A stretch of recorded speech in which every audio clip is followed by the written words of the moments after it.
as I said, the important thing here is we have to start challenging the history that was fed to us, because it's not entirely true. To say that the history of Jamaica that I was taught at KC, or the history that I learned at university in New York, is inconsistent is an understatement. Entire chunks, thousands of years of history have been omitted from what we were taught. We're not going to go that deep today. The idea today is to fill in some of the blanks and show you how it all connects to the circumstances that we find ourselves in on this island right now. Because we think that history is a dead thing, but it's not. It's the history that sets up the present and the future. All right?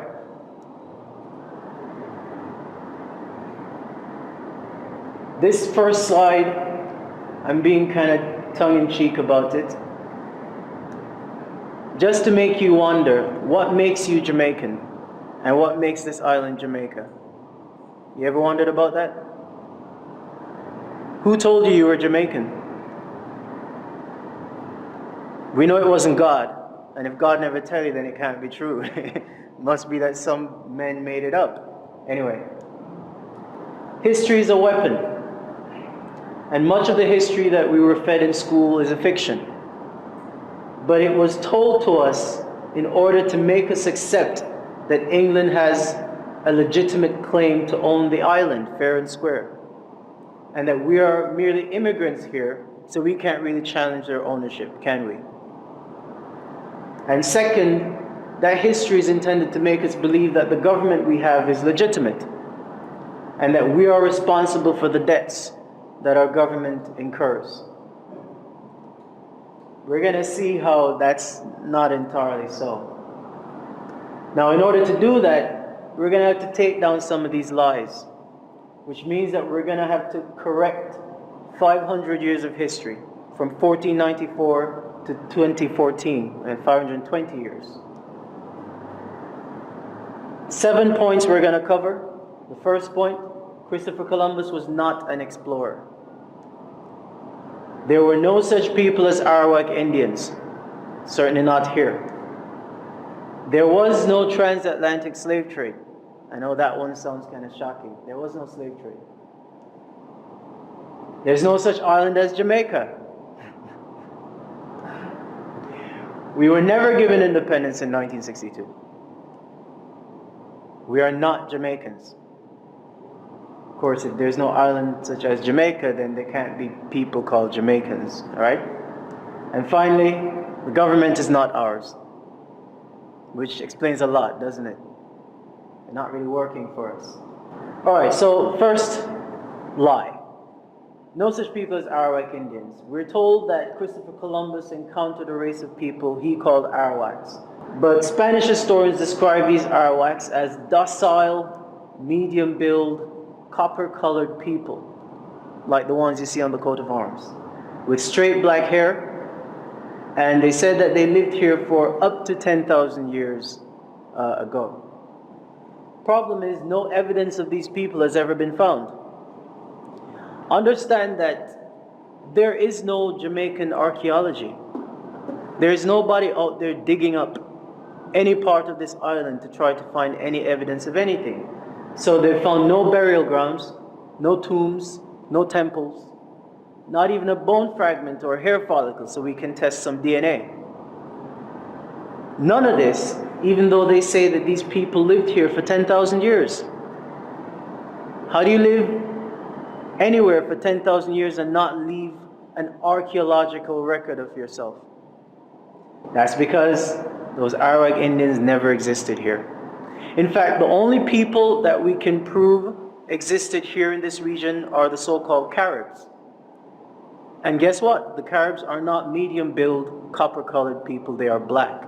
If anyone's ever been to Trinidad, or St. Vincent, or St. Lucia, or St. Kitts, where these Caribs supposedly were, you'll see that the people that call themselves Caribs are black. They do have, some of them, curly hair, straight hair, but we know that that exists inside the black gene pool anyway. All right? There were no Arawak Indians in this entire region. Research by pioneering black historians and anthropologists revealed that the people Columbus actually encountered here in 1494 were likely the same as he encountered in America, which he wrote about in his journals. They were black-skinned, nappy-haired Nubians. Okay? There's another explorer named Giovanni de Verrazzano, who came to America about 20 years after Columbus, 1514, and he wrote in his journals that the people he encountered were Ethiopian. He said nothing about copper-colored people. And if those people had existed in the Americas for thousands of years, it's a fair expectation that they lived on these islands as well. They lived everywhere. And we're going to see that they left evidence everywhere.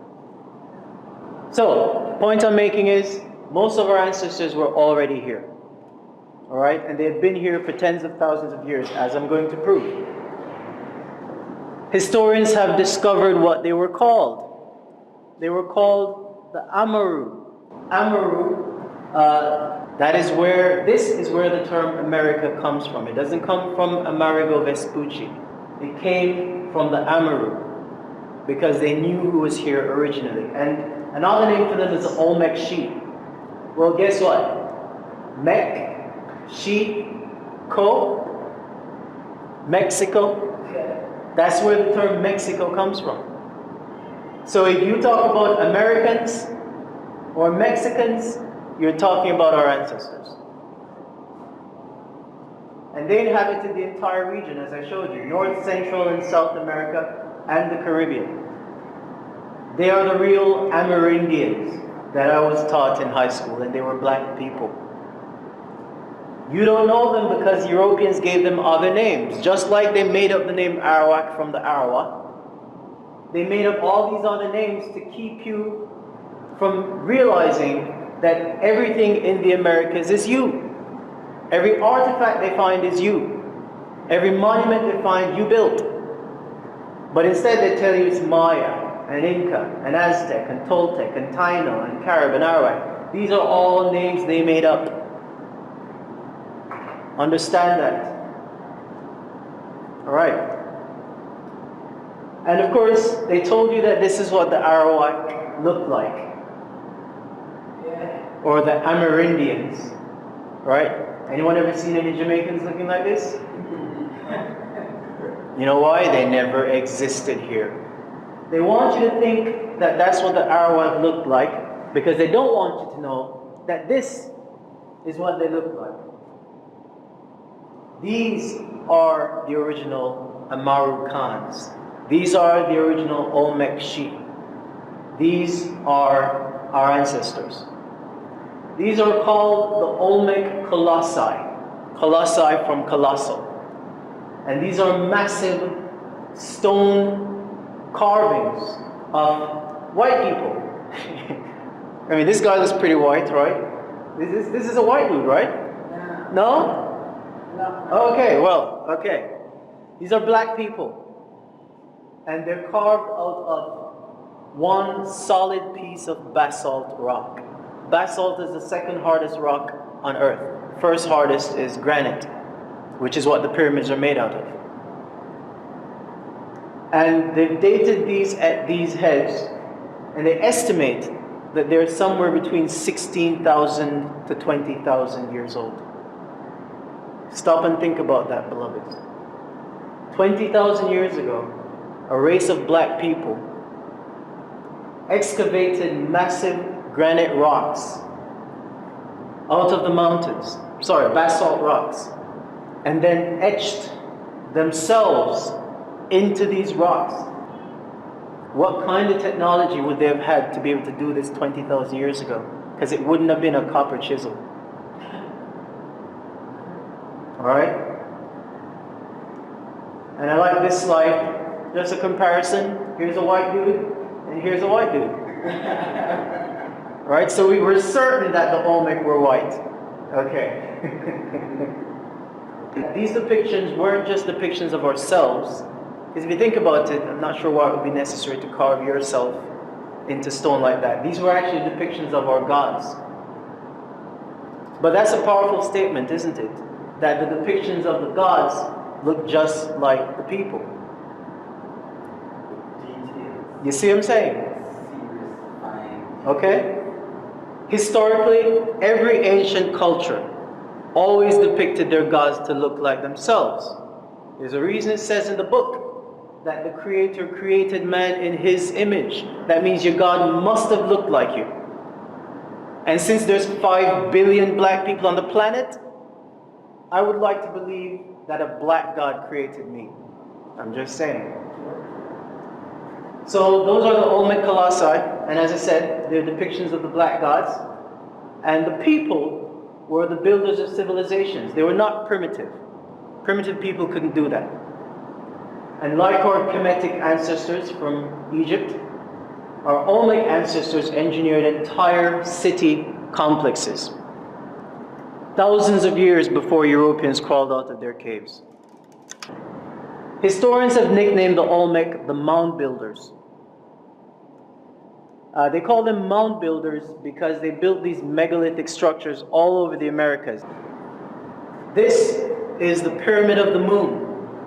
It is in a place called Teotihuacan in Mexico. This pyramid is the second largest, well, it was the second largest pyramid by volume on the planet. It's now the third largest. And I don't know if you can get an appreciation for the scale of this, but I like this picture because see these tiny dots, that's people. Just to show you how massive this thing is. And unlike the pyramids of Egypt, the pyramids built by the Olmecs were meant for you to mount.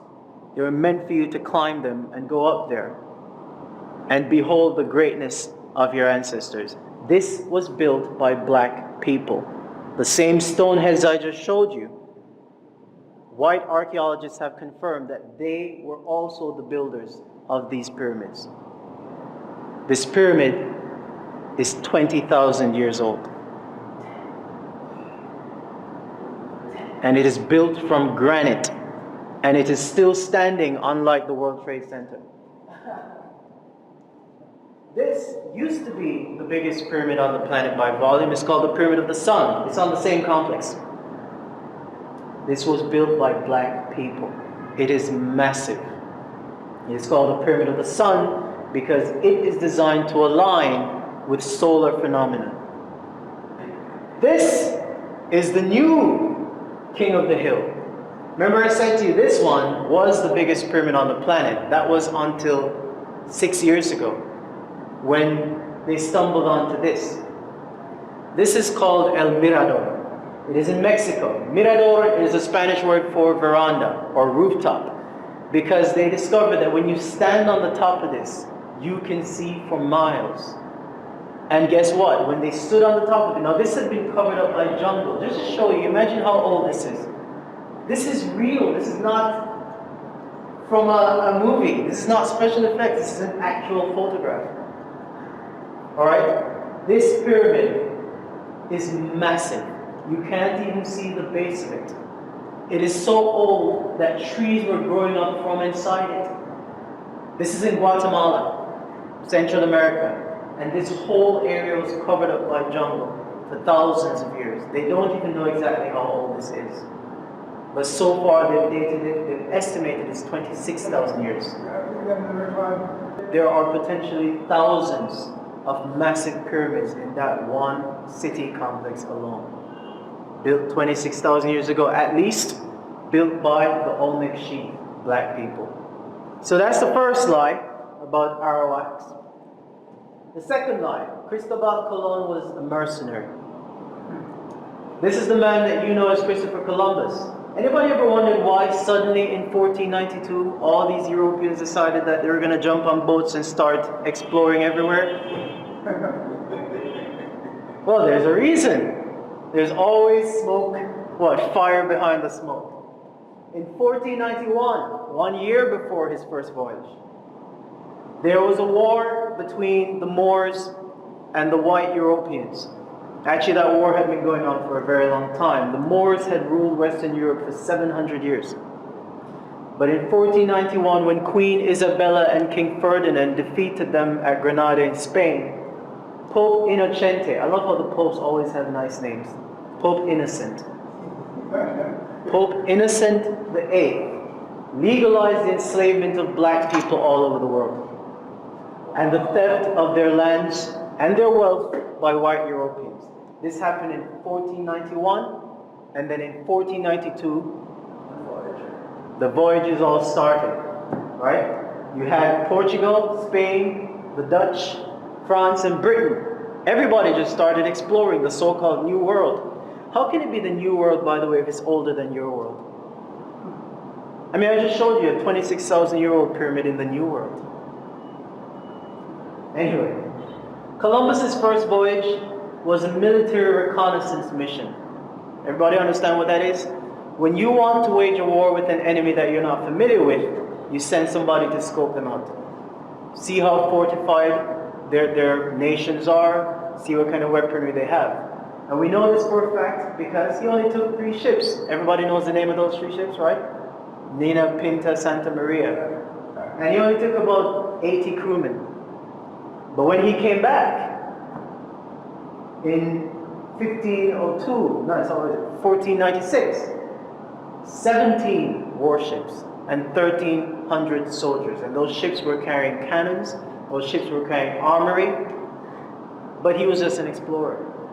Columbus and his crew sailed from island to island, wiping out the natives who fought back and enslaving the survivors. This mass murder was justified as converting savages to Christianity in order to bring them under the dominion of Rome. It's called forced denationalization. Denationalization is when somebody takes away your indigenous rights. And dispossession is when someone takes away your birthright property. That was what this whole voyage was about. Because that was the only way they could claim the land. They had to wipe out and disinherit the rightful owners. That is why they made up the story of Arawak. They don't want to admit that they came here, saw black people, and tried to eradicate all of them and then enslave the rest of them. And that their ownership of our island was illegal from day one. This was all done, as I said, with the blessing of the Pope and the Roman Empire, which owned the Kingdom of Spain, Kingdom of Britain, the Kingdom of France. And everything the Romans did, they carried around a red cross. We know the red cross. We're familiar with it, right? The first time we saw those red crosses was on these guys. These are the Knights Templar. Yeah. The Templar were the armies that were sent into Africa to conquer and destroy. We also know the Red Cross from these 3 ships come sailing in from Cristobal Colon. This is the Santa Maria, the Nina, and the Pinta. See? Same Red Cross. Pay attention to that Red Cross. All crosses lead to Rome. There's a reason that our ancestors made up that word crosses. You know? What does crosses mean in our language? You see? They knew that anytime some bad shit happened, crosses was behind it. Alright? But here's another place that you'll find that red cross that you probably never thought about. Look at this. What's that? What's this? This is a red cross. Right here. That's the cross of the Templars. This is a seal of ownership. And you know how we know it's the cross of the Templars? Because what's this? That's knight's armor. On our coat of arms. Alright? And then of course we have the fake Arawaks, the medium brown, docile, long-haired people. And out of many one people. Do you guys know that the last census, which was done in 2011, confirmed that this island's population is 98% Unions? Out of which many? Which many people? There's only one people on this island. But here you are, the Red Cross. Crosses, that's who owns the island. And of course, all crosses lead to Rome and this pedophile. This is the last Pope, Pope Benedict. I call him Pope Maledict because this is, I'm going to keep the language clean because we're recording. And again, by the way, let me just say, I mean, I know that the Christians in the room know that your religion and this man are not the same thing, okay? All right. All crosses lead to Rome. Alright, point number 3. Was it a slave trade or was it a transatlantic war? The story of a massive 300-year slave trading operation that brought 12 million Africans to the Americas, that's North, Central, and South, is a cover story for the European crusade against our black ancestral civilizations. As I just said, the Pope authorized it in 1491, and suddenly they were out there discovering places full of people. Places that weren't lost were being found. The slave trade was part of a centuries-long race war. Now this is powerful stuff. This is powerful stuff. And let me not get ahead of myself. In this war, Arabs, pale Arabs, who had been in conflict with the black Islamic empires of Africa since 1189, allied themselves with the white Europeans and black Christian converts in 1491 to wage a war that would destroy every black civilization on the planet. Again, a lot of stuff I'm going to touch on. I'm not going to go too deep in it because it's just outside of the scope of this. This transatlantic war combined military invasion and genocide with biological, psychological, social, legal, and financial tactics to achieve total domination over indigenous Nubian peoples. The defeated Nubians were captured as prisoners of war. Again, we go back to the Europeans and their wordplay. The people you are calling slaves are prisoners of war. They're prisoners of war. And what you're calling a slave trade was a war. It was a race war. This strategy was done in order to dismantle families, tribes, and nations. You break them up, that's divide and conquer. To destroy languages, cultures, and lineages. And to dictate a new name, a new identity, and a new story for our people. In other words, to replace our greatness with weakness. To tell us that we didn't accomplish or build anything. We started out as slaves. So how were we made slaves? It was a process, it was a strategy. First, armed mercenaries invade your island and overpower your warriors. Check. Then they established seaports like Port Antonio and Port Royal and Old Harbor and Kingston and Port Morant and Runaway Bay. These are ports from which to coordinate their massacre of the native populations. Step 3, you then enslave the surviving population. Obviously, if you show up here and let's say he wiped out 1 million Nubians on Jamaica in 1494. What do you think the other million are going to do? I mean, that's what you call literally putting the fear of God into people. So we walked into slavery, some of us. Some of us fought back, and we know who those people were. Step 4, you then prevent them from teaching one another. We take so many things for granted, but understand that 150 years ago, it was illegal for black people on Jamaica to learn to read and write. It was against the law to teach a Negro to read or write. Do not take it for granted, beloveds. Use your intelligence. And step 5, you impose a foreign religion that teaches the natives that they are savages and their invaders are servants of God. Now, I just want to say ahead of time, I'm not attacking anybody's religion. Because frankly, from my perspective, the blackness comes first. I really don't care what you call yourself. I call myself Buddhist. I don't care what you call yourself. You can pick any religion. But the blackness comes first. Alright? So when I talk about Christianity, I'm talking about Christianity in the context of history. I'm not attacking a religion. I'm not attacking Christians. From here on, it's going to get rough. But religion is a weapon of conquest. Religion is a weapon of conquest. As I said, it is not possible for 10% to enslave the 90% without messing with them psychologically. It's just not possible. Alright? So this is where Christianity came in. Christian doctrine was used. Notice I said it was used. I didn't say that it taught this. But it was used to teach them that God, Jesus, looked like their slave masters. We all know the picture of white Jesus. Right? This was necessary in order to convince us that our enslavement was the will of God. It had to be. Because they came with the power of God. They had weapons that we hadn't seen before. They wiped out millions of us. They put the fear of God inside us, and then they put up an image of God.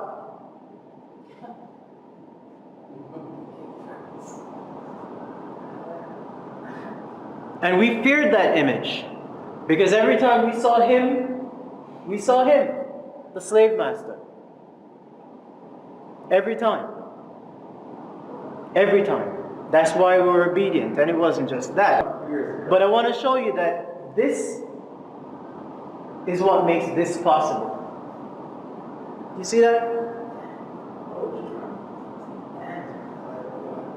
This is from an island in the Pacific called Tuvalu. It's one of the last colonies that Britain conquered in 1968. Ain't that some shit? Right after we got independence, they were still going out there conquering more black people. They gave these people independence in November 1978, the year and month I was born. But of course, you know their independence doesn't mean anything because this was taken in 2012. Do these guys look independent to you? Do they look like they want to be carrying around this white dude as their king? And make no mistake, we do the same thing on this island. We just don't put him up on the pedestal. And finally, the Bible, conveniently, is full of scriptures that made you accept all of this domination. And I want to begin by reading to you one particularly pernicious section of scripture. Now again, let me just make it clear. This is not the word of God. This is not the word of God. This is the word of men, written into the book that you are told is the word of God. You follow me? God didn't say this. God didn't sanction any of this. God couldn't possibly have done that because God had to have been black. But I want you to read this because you need to understand the psychology. 1 Peter chapter 2, verse 18 to 20. Slaves, in reverent fear of God, submit yourselves to your masters. Not only to those who are good and considerate, but also to those who are harsh. What? What? For it is commendable if someone bears up, that means endures, bears up under the pain of unjust suffering because they are conscious of God. It is commendable for you to endure enslavement because you honor God when you do so. Alright? Now this part I love. But how is it to your credit if you receive a beating for doing wrong and endure it? In other words, if you disobey your master and you get beaten, it's not commendable. There's no honor in that. Don't disobey your master. Don't try to free yourself. Don't run away. Don't set some slaves free. It's not commendable. But if you suffer for doing good, meaning doing what the master tells you, and you endure it, this is commendable before God. This is the depth of the psychological programming that was done to our ancestors right here on this island. This is not the word of the Creator. This was put into the book to ensure that an agenda was followed. So, have you ever wondered how these churches got started on this island? Starting in the mid-1700s, the plantation masters opened up the religion to the slaves, but they did it a very specific way. First of all, they made sure that one slave was taught how to read and write. This would have been the only literate black man in the room. And he would have been a house slave. But here's where this gets deep. The white master is sitting in the midst of the congregation. He's overlooking his slaves. But he's there to make sure that this guy teaches them what he's supposed to teach them. Right?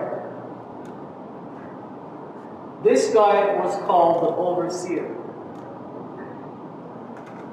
Anybody here goes to a church of God? Pentecostal church?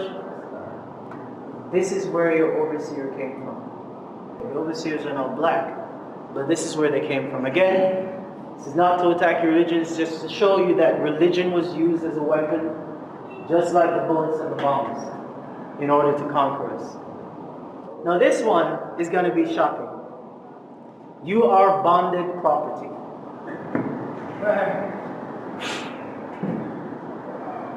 A slave is bonded or bounded, same word, same root. Bonded, bounded, binded, same root, same word. The Spanish has succeeded in stripping the island of all its gold. We know that because we know that Columbus, after 6 years in this region, went back to Spain with so much gold that the price of gold collapsed in Europe, and suddenly gold was worthless. So the British couldn't rely on gold. The Spanish took all of that. This island had two things that were more valuable than the gold. This island had agriculture, and it had black people. And so the British figured out a system in which they could use both of those resources to their advantage. This is the beginning of what you know as stocks and bonds. What was the stock? Your ancestors. Livestock, cattle, chattel. You've heard the term chattel slavery, chattel as property. This is where it comes from. It literally comes from cattle, from livestock. That's why they used to literally brand the slaves with a hot iron, just like they did their cows. So that was a stock. The bond was the certificate of ownership. So I, Ramian Reynolds, would be a stock. And the piece of paper that says that Mr. Reynolds owns me would be my bond. Alright? And that bond carried a value. A field slave, or I should say a warrior slave, was worth more than a field slave, was worth more than a house slave, was worth more than a female slave, and so on. So the bonds varied in value, alright? The buying, selling, and trading of these bonds is what became known as the stock exchange. Like New York Stock Exchange, like London Stock Exchange, which by the way was founded in 1678. So we know it was right there in the slavery mix. And I'm going to show y'all what a modern bond looks like.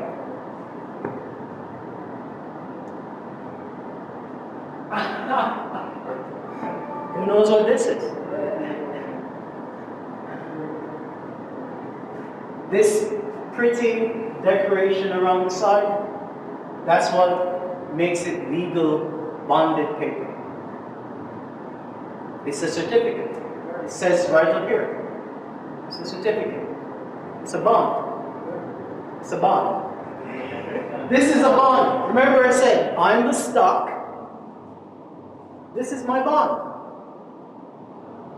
And my bond carries a value. Depending on the stock. Depending on the quality of my stock. This is what is the basis of the stock exchange. This is what built the economy of England. Now let's zoom in on this because I want to show you some details on this. I can't just drop this bomb and move on. This is a bond number. It's called a sequence number. It's a financial number. It starts with A for asset. This seal is a seal of the corporation. that registered you. We can spend a whole lecture on this. Here we have the certifying officer. This signature is important. It's what certifies it, and then it's sealed. And we all know the Red Cross, the Cross of Rome. It's right there on your bond certificate. Rome owns you. This is not a play thing. It's not theoretical. This is how the global financial system was actually built. And it's how it still functions. It is how white Europeans continue to extract wealth from black people.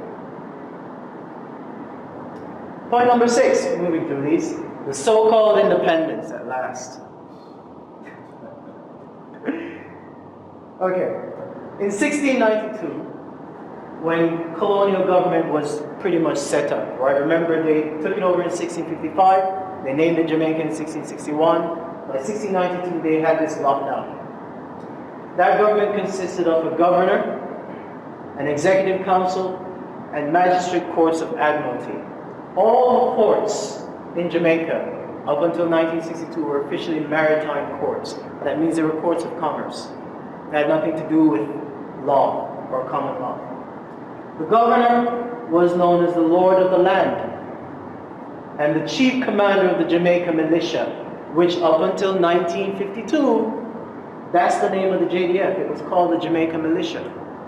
Has the Jamaican militia, or let's say the Jamaican army, has the Jamaican army ever fought a war with another country? No. You know who the Jamaican army has fought with? Us. Us. The only people these soldiers have ever killed is Jamaicans. Just like they did in Tivoli. We might have to edit that off the video here, but I'm just letting you all know. That is what they were there for. The Jamaican army's not there to defend us. Who are they going to defend us from? Trinidad? We know they can't fight America, and that won't happen anyway. They are there to maintain the power of the Governor General by violence and force. By 1962, as the black population became a supermajority, and I love that word because what it means is that we went from outnumbering them to outnumbering them so massively that they knew that they couldn't possibly continue with the system that they had. They had to make some changes. In order to appease the black citizens, the British Crown decided to hand over some responsibility to a desegregated local parliament. Remember, before 1962, the parliament was pretty much white. White people ran this island outright. They always have. In 1962, they allowed some niggas to enter into Gordon House. Or I should say some more. I mean, Hugh Sherrill was there, but he was like a token Negro. Not to offend anyone, all right? But this is all the independence did. The British flag, which has flown over Jamaica for the past 3 centuries, is about to be replaced by the Jamaica national flag, heralding the birth of the new nation.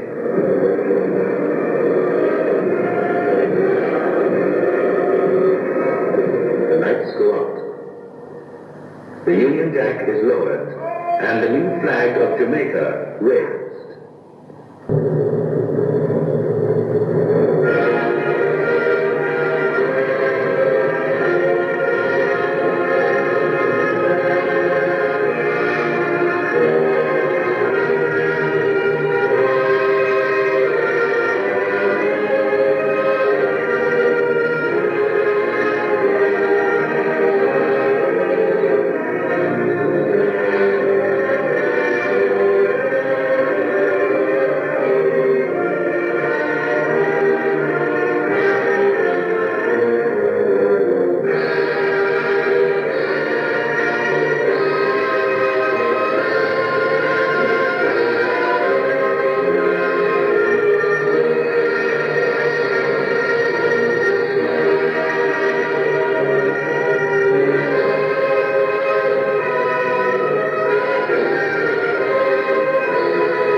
It must have been a really powerful moment for everybody that was there, you know. I know my grandparents were full of pride, but we didn't know what they were selling us. All they did was literally give us a flag and an anthem. I promise you that's all that changed. It was a lie. Here's what the Act of Independence did not do. And by the way, I've read that act. I read a bunch of acts. You have to when you're dealing with this subject matter. You got to read a whole lot of colonial laws. We know what it did. Here's what it didn't do. It did not relinquish the Queen's claim of dominion over the island. She still owns it. It did not return ownership of the land and the resources of the people. We don't own them. It did not restore our birthright inheritance. It did not compensate the natives for the wealth stolen from us through 400 years of slavery. It did not remove the Queen as head of state. She's still very much there. And by the way, I've heard that the government here has said that they want to remove the Queen and move us to a republic. They don't have the authority. They do not have the authority. That's something that they tell you in an election to get you worked up because they know that Jamaicans are full of national pride. But they don't have the authority. They work for her. How your employees are going to take away your ownership? How can your employees take away your power? It did not rescind the Governor General as Lord of the land. He still is, we know that. And he's still the Commander-in-Chief of the military. That's why, again, we might have to edit this, but that's why when Bruce Golding wanted them to go into Tivoli and kill some Jamaicans, he had to get the Governor General to declare a state of emergency and send in the army. Prime Minister doesn't control the army. The army is still the militia and is there for the Governor General to enforce the power of the Queen through violence. I'm not saying this to be controversial. I'm saying this as a matter of fact, and more importantly, I'm saying this as a matter of law. It did not revoke the birth certificate bonds on the citizenry. We're still bonded. I showed you that. And it did not resolve the debts that have been accrued upon the people. This so-called independent nation started out flat broke. And not only were we broke, but we started out in debt. So the government of Jamaica and the Bank of Jamaica, which are both foreign-owned entities, meaning they're owned by the Queen. We don't own them. I've read the Bank of Jamaica Act of 1960. We do not own the Bank of Jamaica. All right? There is a reason that you can go to the University of the West Indies and never be required to read any of this stuff. There's a reason you can do 4 degrees and never learn that the birth certificate is a bond. Because if they taught you how your system of law was actually designed to work, you probably would not submit to it. So the GOJ and the BOJ began to borrow large sums of money from predatory multinational lenders. We know them well. The International Monetary Fund, the World Bank, the Inter-American Development Bank, and the USAID. Those loans carried high interest rates and harsh penalties called structural adjustment policies. Here's an example of a structural adjustment policy. We have 3 million people on this island. How many full-service general hospitals do we have? 6. 6 hospitals on an island of 3 million people. Portmore is the most populous city in the Caribbean, and Portmore still doesn't have a general hospital. The reason Portmore doesn't have a hospital is because of something called structural adjustment policies. When the IMF lends you money, they tell you what you can spend it on. And they told us explicitly, you can't build no new schools. We haven't built any new schools in 20 years. We haven't built any new hospitals in 30 years. This is why. This is the grip of poverty. The other thing that these structural adjustment clauses have caused is the sellout of all our resources. That's why we don't own the bauxite. We don't own the tourism industry. We don't own the telecommunications company. We don't own the power company. We don't own the water company. We sold out all the farmland. We sold out the airports. We don't own them. So 52 years later, as we were waving flags this August, those SAPs are essentially running the economy. They dictate everything from the value of the dollar to the rate of income tax to whether a school stays open or your road gets fixed. Today, half of every dollar of tax you pay goes towards servicing the debt. And the other half, by the way, goes to royalties and the bondholders. Your taxes do not finance your country at all. At least your income tax doesn't, not the dollar of it. The end result, of course, is a bankrupt economy. There is a group, a think tank in Washington, D.C. called the Center for Responsible Economic Policy. They published a report last year. In that report, they declared that Jamaica is the single most indebted nation on the planet. That means out of all the 198 countries on earth, we're the only ones who owe so much money relative to the size of our economy. Our debt exceeds our GDP. We cannot possibly repay it. We're not meant to. And basically, we now have an entire population working to service that debt. We are now debt slaves. We have gone from being bound slaves to being bonded slaves to being debt slaves. That's why the subtitle on the flyer you got said, how we were made slaves and why we're still not free. We're still enslaved.